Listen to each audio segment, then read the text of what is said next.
दर्शक यतिखेर म चाहिँ जापानमा छु। तपाईँहरूले धेरै क्वेसन के गर्नुहुन्छ भन्दाखेरि जापानमा के छ अवस्था भन्नुहुन्छ होइन। अवस्थाको बारेमा कुरा गर्नु भन्दाखेरि ठक्कै यहाँ मैले नेपाली व्यवसायहरूलाई भेटाएको छु, उहाँहरूको अनुभव सुन्नेछौँ अनि उहाँहरूले तपाईँहरूलाई सजेसन पनि दिनुहुनेछ होइन। भिडियोलाई कृपया अन्तिमसम्म हेर्नु होला अनि लाइक गरेर सुरुवात गर्नु होला है त। नमस्ते हजुर। हजुर नमस्ते नमस्ते। ल तपाईँहरूको पसलमा आउन पाइयो है, खुसी लाग्यो। के हो यो खासमा, के गर्दै हुन्छ तपाईँहरूले? हाम्रोमा चाहिँ हजुर मेन चाहिँ अहिले रिपेयर हो। अब यो आइफोन एन्ड्रोइड ल्यापटप होइन लगभग सबै रिपेयरहरू हुन्छ।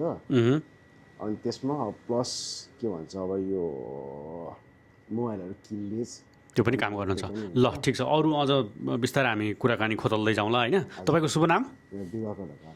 दिवाकरजी घर कता नेपाल? गोर्खा।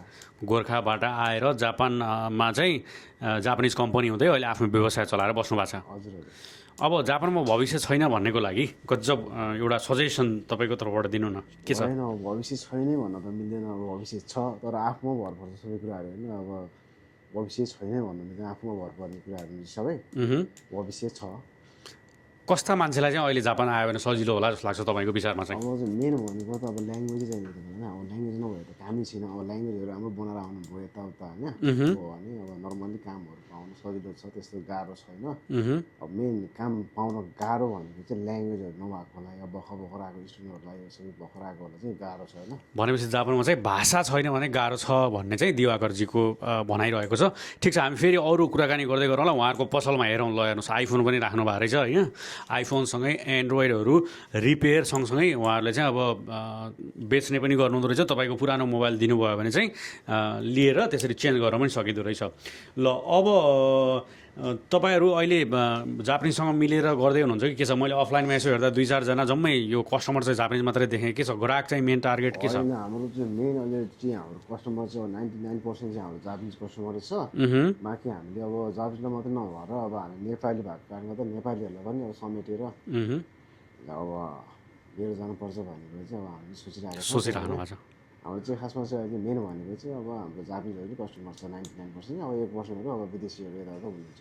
अब यो जुन तपाईँहरूले मोबाइलको यो स्क्रिनहरू चेन्ज गर्नेदेखि लिएर होइन, डिस्प्ले चेन्ज गर्ने, तपाईँको त्यो ब्याट्री चेन्ज गर्ने, रिप्लेस गर्ने होइन, यो कुराहरू अब नेपालमै भएको स्किलले हुन्छ कि यहाँ छुट्टै तपाईँहरूले के कतै अनुभव गर्नुभयो कि सिक्नुभयो कि अथवा ट्रेनिङ लिनुपर्ने हो कि सानो गएको त्यस्तै जानुपर्ने हो कि के हो? मैले चाहिँ पहिला चाहिँ आइटी पढेको, त्यसपछि चाहिँ मैले सुरुमै अब आइटी अब सेमन गएको भइसकेपछि वर्किङ चाहिँ मैले यही सम्बन्धी काम गरेँ लगभग 7 वर्ष अघि। त्यो अनुभवले चाहिँ अब आफैले गर्नुपर्छ भनेर चाहिँ अहिले आफैले चाहिँ स्टार्ट गरेको। भर्खर अब 1 महिना भएको छ। अब 12 जुन सेमिस्टर भएको। हजुर हजुर। आज ठ्याक्कै 1 महिना भयो।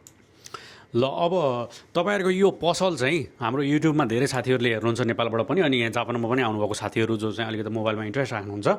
यो कहाँनिर छ पसल, पसलको नाम के हो, तपाईँहरूले गर्ने सेवाको बारेमा ल भनिदिनुहोस् एकचोटि। अब हाम्रो चाहिँ अब यो ओमोरी सेन्टरको सेन्ट्रल एक्जिटबाट चाहिँ हाम्रो चाहिँ अब हिँडेर 1 मिनटमा आएपछि यसको चाहिँ अब तपाईँहरूलाई नेटमा चाहिँ ओमोरी सेन्टर सर्च गर्नुभयो भने चाहिँ तपाईँको चाहिँ अब गुगल म्यापहरूमा देखिन्छ। हाम्रो फर्स्टमै आउँछ अहिले होइन। अहिले सर्च गरेर केही थाहा भएन भने पनि अब यहाँ फोन नम्बरहरूमा फोन गरेर आउन सक्नुहुन्छ।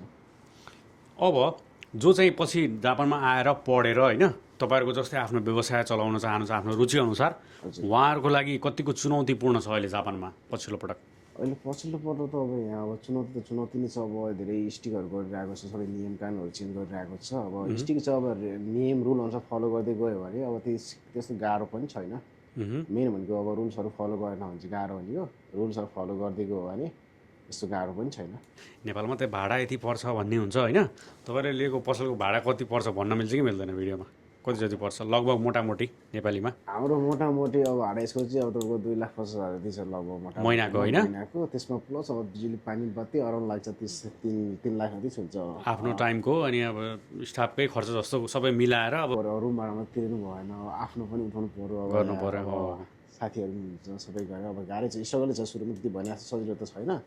त्यही पनि सुरुमा स्ट्रगलै गर्नुपर्छ। ल नेपाली टिभी हेर्नुभएको साथीहरूलाई उहाँहरूको पसल नजिकै हुनुहुन्छ भने तपाईँहरू भिजिट गर्नु होला। उहाँले भर्खरै खोल्नु भएको रहेछ। अझ राम्रो प्रगति गर्दै जानुभयो, अझ नयाँ नयाँ टेम्पोहरू खोल्दै जानुभयो भने हामी फेरि इन्टरभ्यू लिनेछौँ। अन्तिममा केही भन्न चाहनुहुन्छ?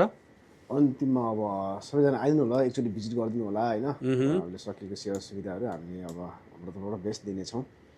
एकचोटि सबैजना भिजिट गरिदिनु होला। हस् दिवाकरजी, कुराकानीको लागि धेरै धेरै धन्यवाद यहाँलाई। हस्, थ्याङ्क यू सर।